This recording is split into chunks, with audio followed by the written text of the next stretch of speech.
Ta Prohm Temple is especially serene and beautiful in the early morning. A torch and a compass are useful for visiting this temple at all times. It was built about mid-12th century to early 13th century 1186 by the King Jayavarman VII, dedicated to the mother of the king. Buddhist replica to Bayon style of art. Ta Prohm is the undisputed capital of the Kingdom of the Trees. It has been left untouched by archaeologists, except for the clearing of a path for visitors and structural strengthening to stave of further deterioration. Because of its natural state, it is possible to experience at this temple the wonder of the early explorers when they came upon these monuments in the middle of the 19th century. Shrouded in dense jungle, the temple of Ta Prohm is ethereal in aspect and conjures up a romantic aura. Fig, banyan, and kapok trees spread their gigantic roots over stones, probing walls and terraces apart, as their branches and leaves intertwine to form a roof over the structures. Trunks of trees twist amongst stone pillars. The strange haunted charm of the place entwines itself about you as you go, as inescapably as the roots have wound themselves about the walls and towers, wrote a visitor 40 years ago. Root of banyan tree on the Ta Prohm temple. A Sanskrit inscription on stone, still in place, give details of the temple. Ta Prohm 3,140 villages. It took 79,365 people to maintain the temple, including 18 great priests, 2,740 officials, 2,202 assistants, and 615 dancers.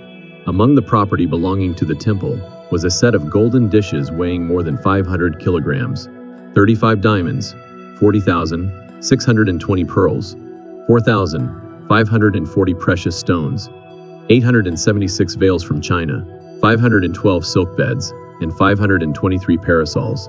Even considering that these numbers were probably exaggerated to glorify the king, Ta Prohm must have been an important and impressive monument.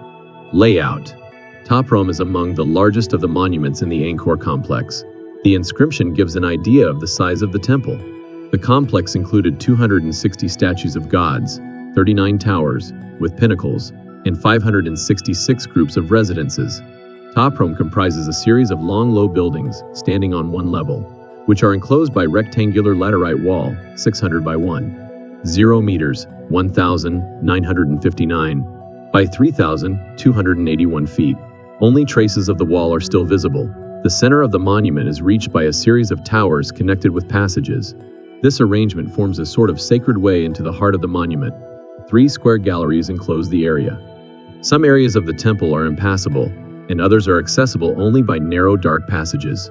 It is recommended to follow the plan with a route and landmarks indicted, or to stay with a guide to avoid getting lost. The boundaries of the exterior wall are recognizable on the west by a stone entry tower in the shape of a cross, with an upper portion in the form of 4 faces, one looking towards each of the cardinal points not shown on the plan. The approach to the west entrance of the temple is a path through the forest. After about 350 meters 1,148 feet, there is a stone terrace in the shape of a cross. Remains of lions, serpent balustrades, and mythical creatures lie scattered in the area. Walk across the terrace to the vestibule of the enclosing wall. The view from this point is spectacular. Every here around you, you see nature in this dual role of destroyer and consoler, strangling on the one hand and healing on the other, no sooner splitting the carved stones asunder than she dresses their wounds with cool, velvety mosses, and binds them with her most delicate tendrils. A conflict of moods so contradictory and feminine as to prove once more, if proof were needed, how well Dame Nature merits her feminine title. The next causeway with serpent balustrades on each side leads to an entry tower in the first enclosure around the temple. Inside, on the right, niches along the inner wall contain images of the Buddha. Return to the center of the vestibule, turn right, and walk through the courtyard to the annex building at the right. Continue walking straight through the series of rooms and passages to a tower. The relief on the horizontal beam is a fine representation of a scene from The Great Departure when the future. Buddha decides to leave his father's palace to live the life of a monk.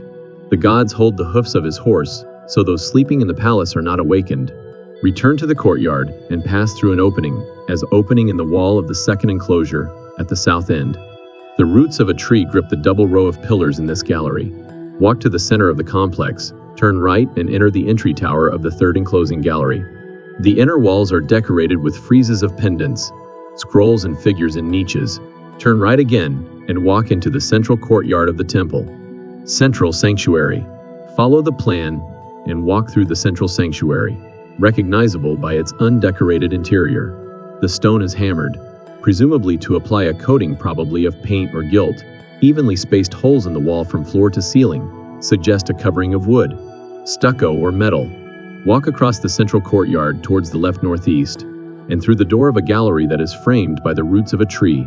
Turn left and walk through a dark passageway and a courtyard. Enter the aisle with pillars. Turn right.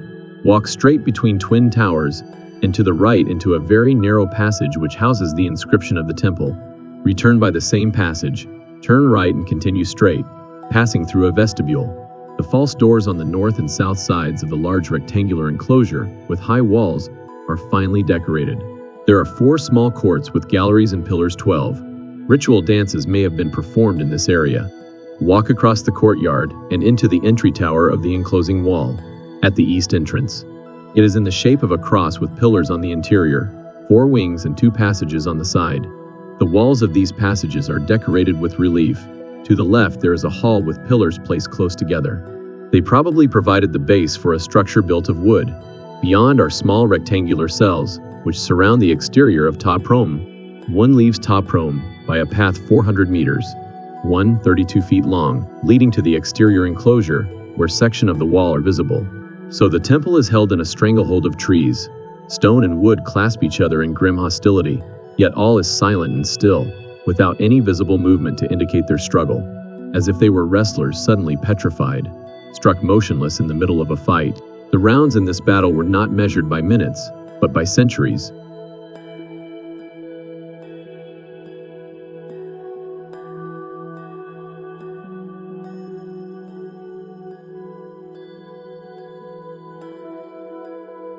Ta Prohm, known for the huge trees and the massive roots growing out of its wall, is believed to have been built in the late 12th and early 13th century.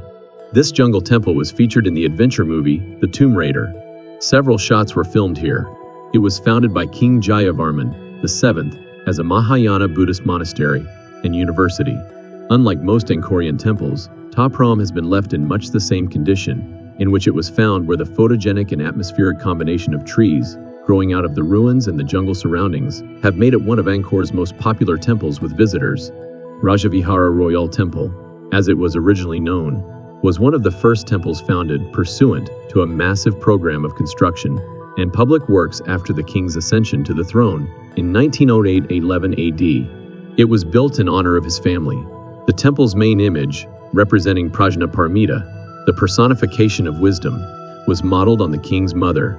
The northern and southern satellite temples in the third enclosure were dedicated to the king's guru and his elder brother respectively. As such, Ta Prohm formed a complementary pair with the temple monastery of Priya Khan, dedicated in 1991 AD, the main image of which represented Avalokitesvara, the bodhisattva of compassion, and was modeled on the king's father. The site was home to more than 12,500 people, including 18 high priests and 615 dancers, with an additional 80,000 people in the surrounding villages working to provide services and supplies. Here at Ta Prohm, look out for an unusual and mysterious carving of what seems to look like a stegosaurus. This little carving has become quite popular in recent years, arousing speculations and debates. Some think it is evidence that dinosaurs existed during human times. However, given that Ta Prohm was constructed around the 12th century, they hardly had the technology to determine what a stegosaurus looked like, even if they had unearthed some dinosaur bones. Ta Prohm, known for the huge trees and the massive roots growing out of its wall, is believed to have been built in the late 12th and early 13th century. This jungle temple was featured in the adventure movie, The Tomb Raider. Several shots were filmed here. It was founded by King Jayavarman VII as a Mahayana Buddhist monastery and university. Unlike most Angkorian temples, Ta Prohm has been left in much the same condition in which it was found, where the photogenic and atmospheric combination of trees growing out of the ruins and the jungle surroundings have made it one of Angkor's most popular temples with visitors. Rajavihara Royal Temple, as it was originally known, was one of the first temples founded pursuant to a massive program of construction and public works after the king's ascension to the throne in 1907, 811 AD. It was built in honor of his family. The temple's main image, representing Prajnaparamita, the personification of wisdom, was modeled on the king's mother. The northern and southern satellite temples in the third enclosure were dedicated to the king's guru and his elder brother respectively. As such, Ta Prohm formed a complementary pair with the temple monastery of Priyakan, dedicated in 1191 AD, the main image of which represented Avalokitesvara, the bodhisattva of compassion, and was modeled on the king's father.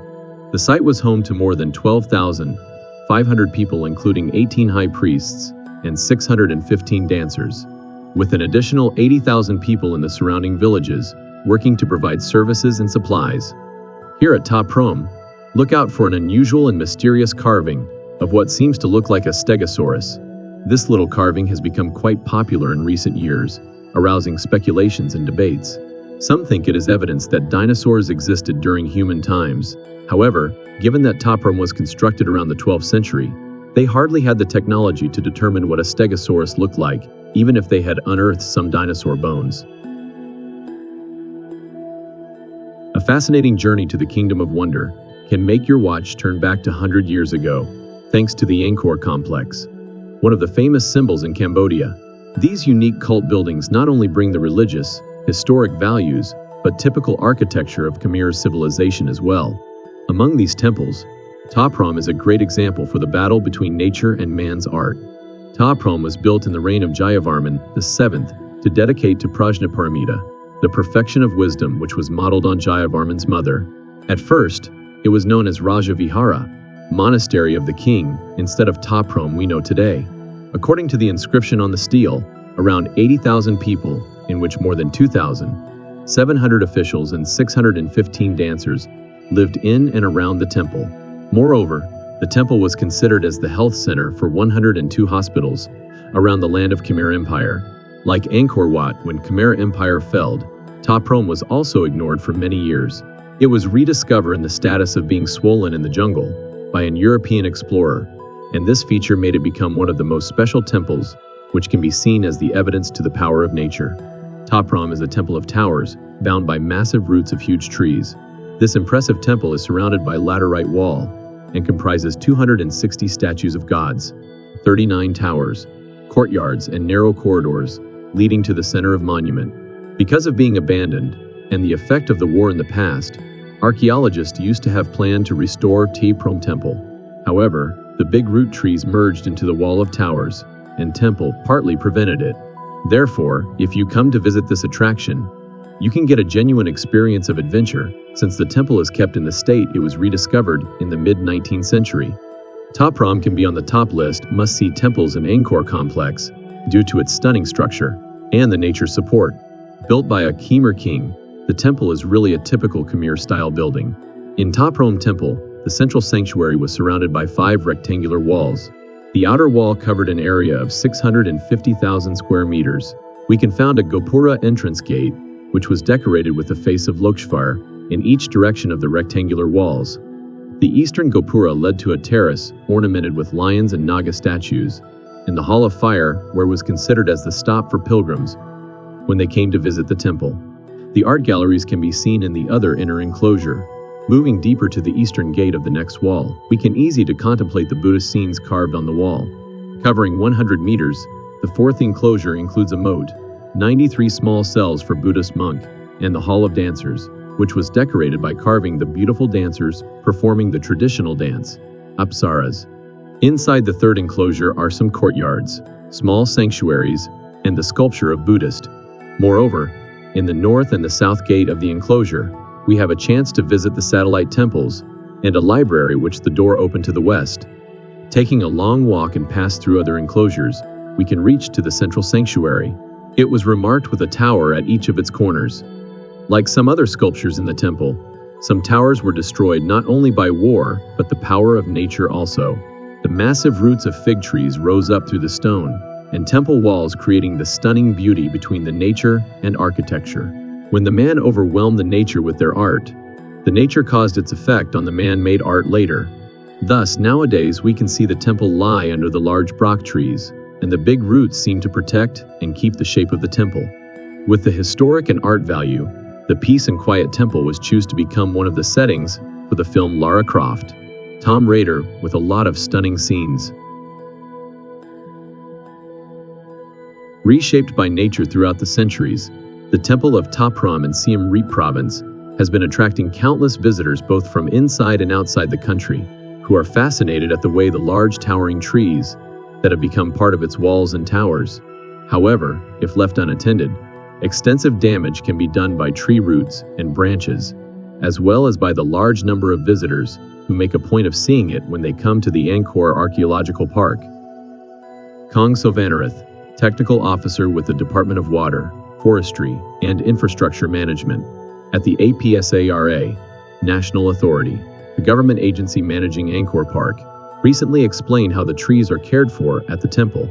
Large trees at Ta Prohm Temple, Siem Reap. Photo. Isa Rohani. When I went to Ta Prohm recently, I noticed that your forestry team was actively tying up the scaffolding to climb an old tree at the eastern corner. Would you explain what they were about to do? Yes. The root system of this large tree is affected by illness. We needed to trim some parts of the tree to prevent it from collapsing on tourists and the temple below.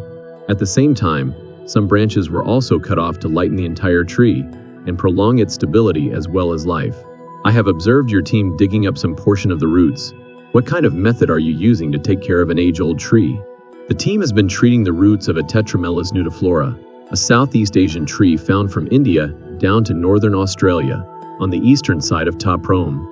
As a consequence of the rot in its roots, grooves formed underneath can accumulate water during rainstorms, making the root system wet and eventually rot more.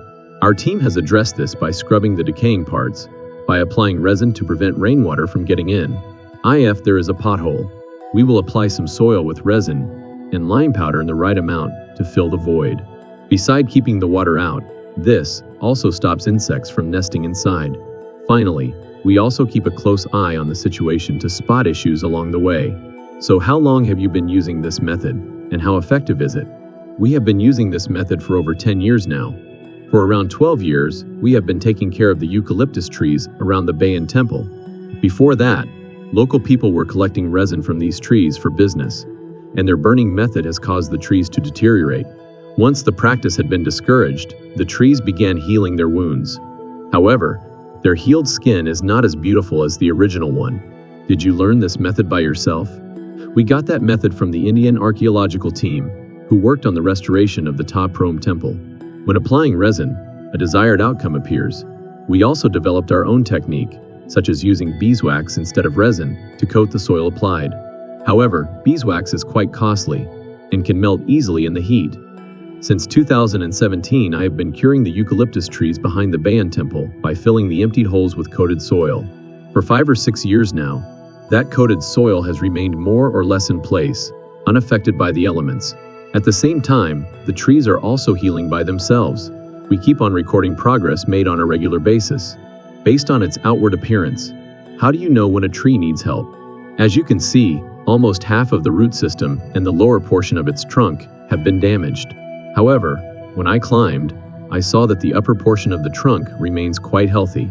A few treatments and trimming of the branches will allow the tree to live healthier. It is generally known that temples and trees have an unbreakable bond at Ta Prohm, are interdependent, and must rely on one another. How many big trees are at Ta Prohm, and what kind? I am not really sure of the total number of large trees at Ta Prohm. We have treated around 25 large ones. Chapong is an important species of tree here, growing aesthetically like a naga, a semi-divine creature in Hindu and Buddhist mythology, from the temple structure. Tourists love seeing this. Lastly, what would you like to tell tourists when they come to visit places like this, so that the trees and the temples can be safe? The only suggestion I would like to put forward to the visitors who come to Ta Prohm, or any of the other temples, is that they should contribute to safeguarding the magnificent trees and the temple's stones. First, avoid stepping on the roots whenever possible. Second, avoid scratching the trees, as this action can cause damage. Just like humans, trees can get really sick if left untreated. The tree roots are just like our feet. If they are weak, The wind will just blow and tumble the trees down.